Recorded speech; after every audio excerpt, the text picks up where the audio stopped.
Hello everyone, I'm Maddie and I would like to share with you this tag that I made using acetate. I've been playing around lately with acetate, seeing how I could incorporate it in my journals, so I decided this time to emboss it using an embossing folder and my Big Shot machine. Then I colored it with alcohol markers, and this technique turned out to be really fun and not complicated at all. That's why I decided to share it with you in this video. So if you are interested in how I made the tag, and maybe if you want to craft along with me and make a similar one, please keep watching this video. First of all, I will tell you a bit about what we're going to use. I chose as a base for my tag 250 GSM cardstock, which I printed on both sides. Then I cut tag shape using a die. I have a nesting type of die set, and I cut the base with a bigger die and the acetate with a smaller die, leaving just between them a difference of about I would say 1/4 of an inch.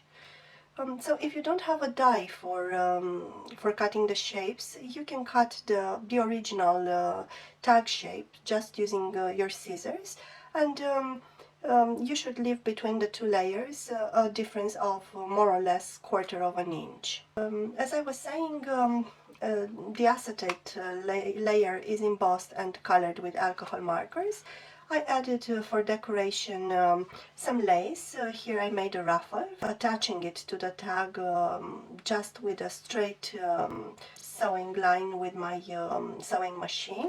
I used as well some very fine silk that I cut from a scarf and as a focal point I used the die for this swirly shape, a die that I bought from AliExpress, and a couple of butterflies because I like the butterflies, who doesn't actually, and that's it more or less. It's very easy to make, so let's not waste any time. I will grab my tools and we'll start making one. Okay, so I brought the Big Shot here. It's quite big for my filming setup, but I wanted to show you embossing and cutting the acetate.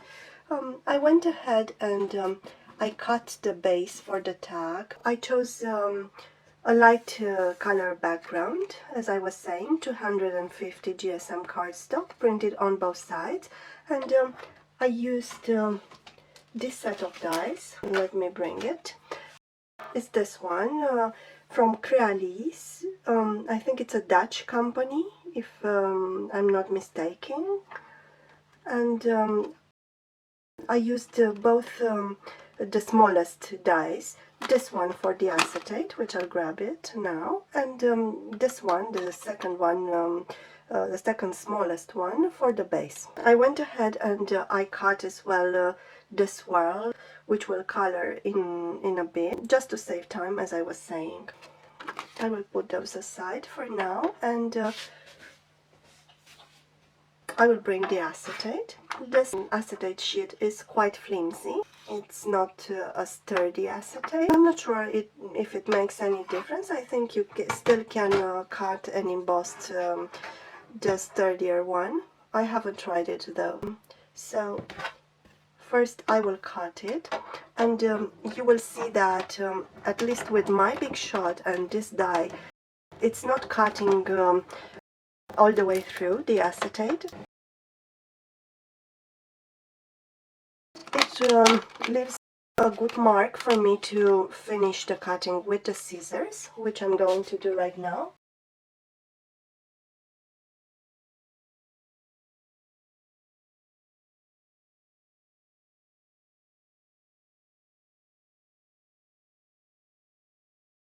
So I will place the tag in the embossing folder and make the sandwich for embossing, and I will pass it through the machine going back as well to be sure that it's completely marked, completely embossed, which it is. I really like how it turned out. I will put away the big shot, we don't need it anymore. I brought the tools that I will be needing here. I have the embossed acetate. I hope you can see it well enough. And I will color it using alcohol markers. These are similar to the Copics, and there are other brands out there. Mine are Flex Marker. It's a British brand. What I want to say is that you can't use regular watercolor markers, the ones that have dye type of ink, because they won't dry, the ink won't dry on the acetate. These have alcohol ink, and the alcohol inks are coloring the metal, the plastic, so I will choose the Dusky Rose, it's called this one, and I will color. I will look for not the embossed part, but the deboss part, where I have the indentations. I want to color the swirls at this moment, and I'm looking for the swirls to be indented, like going down. I don't know how to say it, but I think it's more or less clear. And I will just start to color following the design that my embossing folder left on the acetate. You don't have to be precise, it's just putting a bit of color. And your embossing folder can be different than mine. This has swirls, because I love swirls and butterflies together. But I mean, it could be any other design. Just look for the indented part to put the color in. I won't color it all.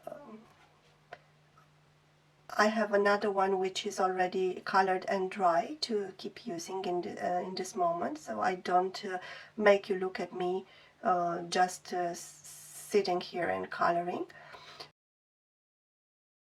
What I will do is finishing this side with the swirls, and then, because I want to use a second color, I will turn it around, and now I have the swirls embossed and the background debossed, so I will put the color, the second color, on this side, which is the indented side.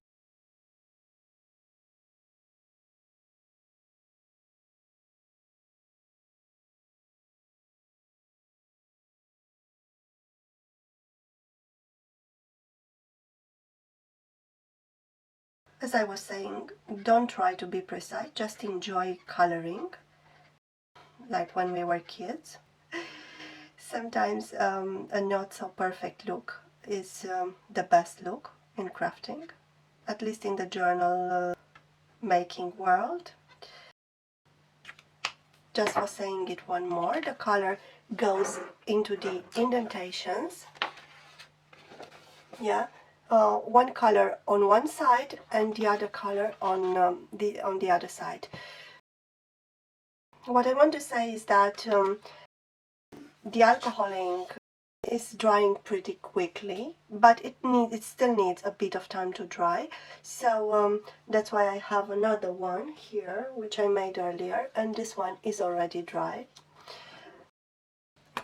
Since I want to make the borders visible, I will just pass the marker around the borders.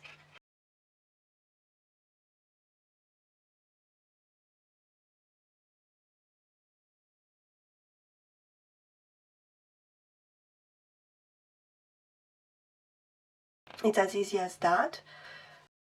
I will put aside this one to dry, and we'll keep using this.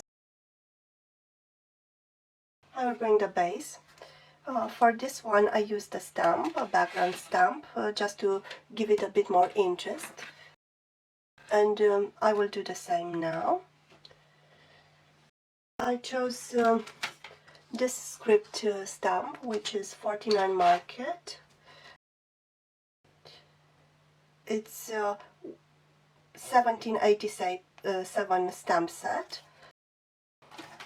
I really like this stamp, and I will use it on the clear sheet that comes with it.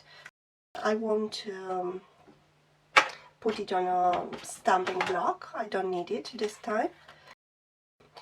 For inking I will use, let me see, I think I will use tea dye, distress ink.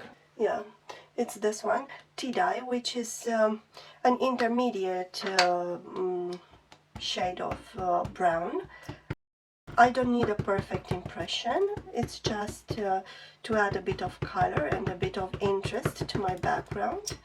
And I don't want a darker color because I don't want contrast in this tag. I just want soft shades. Let's see, it's just as easy as applying the stamp and pressing a bit. As I was saying, I'm not looking for a perfect impression.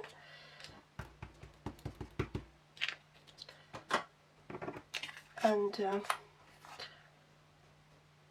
that's good enough for me. Then I want to ink the edges, and I will use Victorian Velvet and Antique Linen. I'm not going for a dark shade. As I was saying, I just want a soft look, so Antique Linen, it's a good option, and that will take me to some kind of monochrome background, just neutral.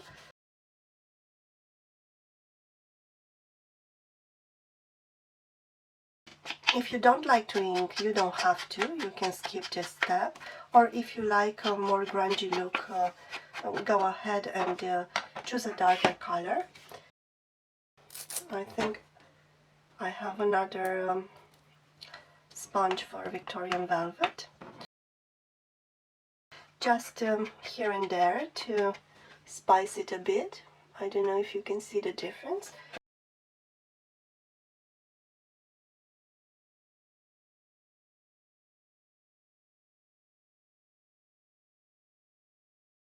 Okay, so my base is ready. I should make the ruffle, I think. That's the moment when I should make the ruffle. I have these laces.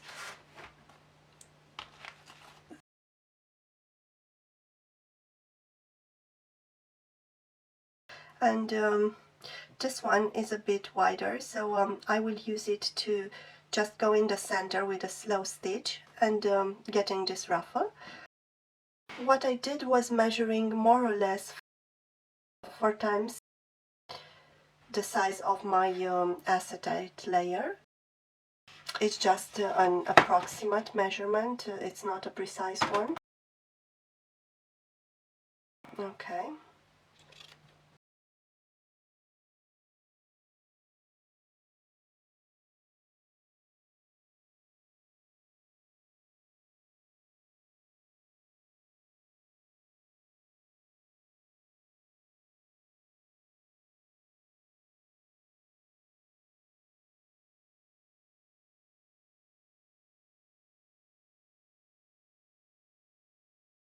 It's just a simple slow stitching, nothing complicated, and we'll try to get to the point where our thread is the same length that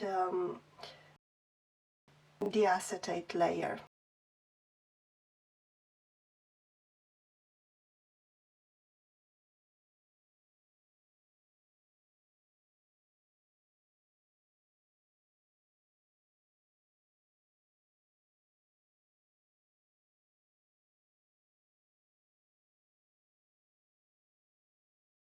Okay, then we will try to give it the best shape we can, just to arrange it to have it spread evenly, as even as we can.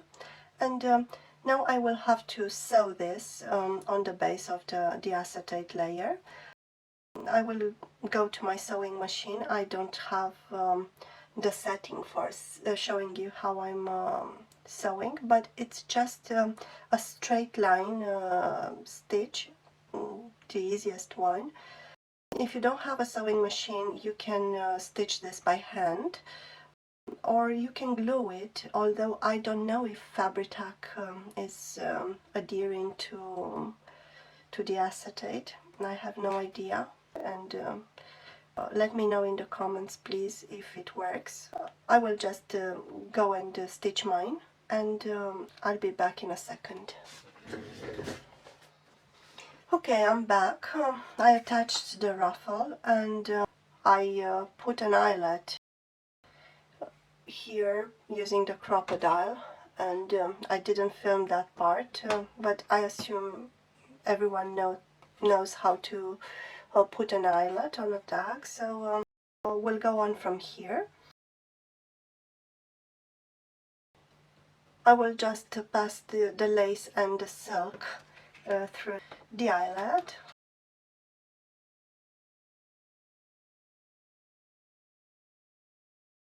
Okay, so I don't want this to be too bulky, so what I did was passing from one side to another, and I will use thread here to keep it together.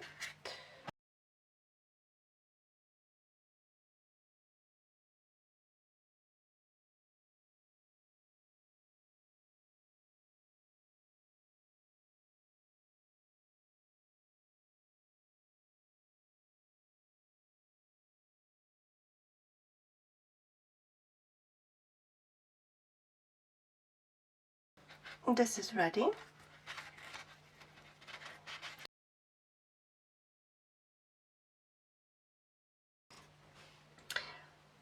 I will decide if I will leave the swirl white or I should color it. I think white is too plain, so I decided to put a bit of color on it. So I'm just coloring it with the alcohol marker. Don't want to color it completely. I will just put the color here and there. I think it adds a bit more interest if it's not a plain color.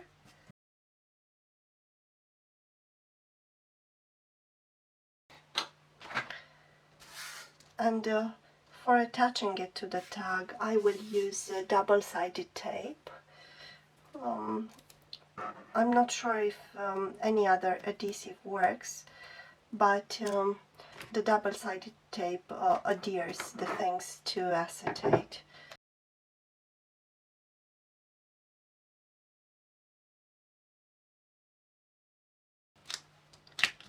Okay, and I won't ink the border of the butterflies, or maybe I should.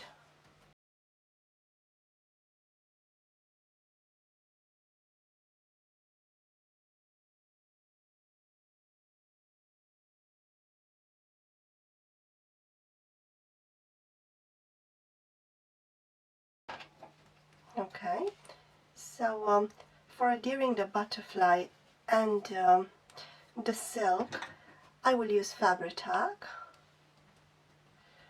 I think this is too long. I will make it a bit shorter.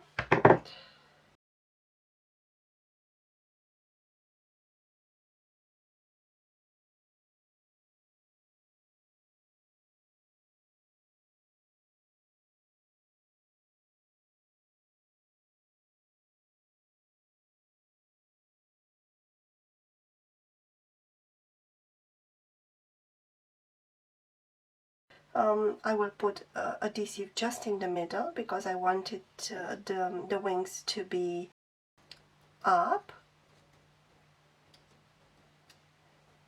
Okay, so this is my finished tag. I'm quite pleased with how it turned out.